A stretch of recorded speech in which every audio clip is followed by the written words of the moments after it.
politique à présent, plus que quelques semaines avant le premier tour des élections municipales, et à Grenoble, la bataille s'annonce difficile pour tous les candidats. Aujourd'hui, Marlène Schiappa est justement à Grenoble. La secrétaire d'État en charge de l'égalité entre les femmes et les hommes vient notamment soutenir la candidate LREM Émilie Chalas, parler aussi des femmes en politique. Marlène Schiappa, bonjour, merci d'être avec nous. C'était important de venir soutenir la candidate LREM à Grenoble, dans une ville qui pourrait, une fois encore, profiter de la vague verte annoncée. Oui, c'est très important. D'abord parce qu'Émilie Chalas est la candidate investie avec beaucoup d'enthousiasme par La République En Marche. Émilie Chalas, c'est une femme que je connais depuis plusieurs années maintenant, qui est très courageuse et qui se bat pour des valeurs et pour faire en sorte de mieux gérer, administrer, mais aussi représenter et faire vivre la ville de Grenoble, qui est une ville qui m'est chère parce que je suis diplômée de l'université de Grenoble.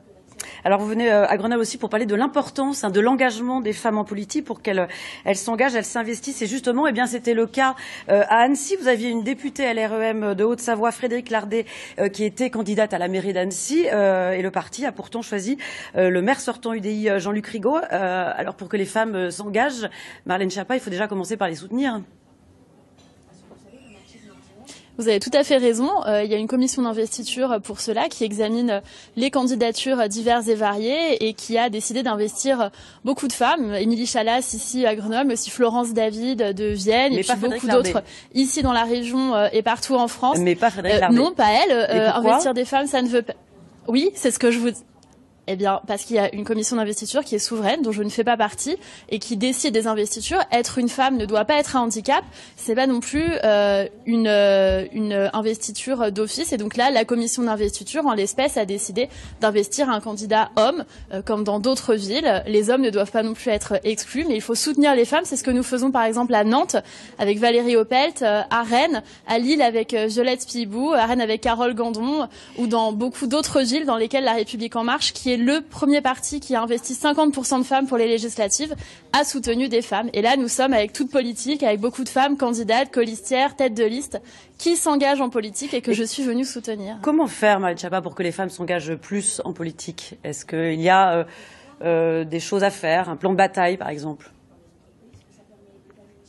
Oui, bien sûr. D'abord, effectivement, le fait de se soutenir face à différentes attaques.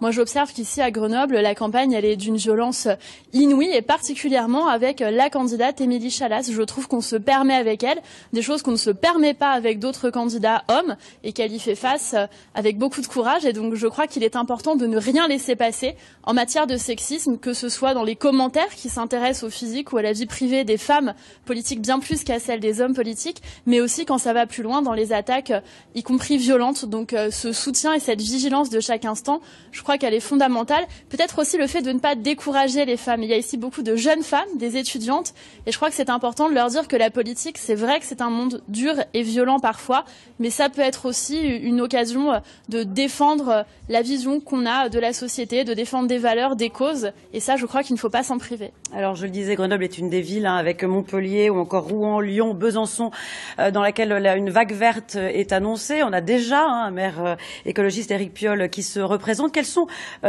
les forces d'Émilie Chalas face au maire sortant?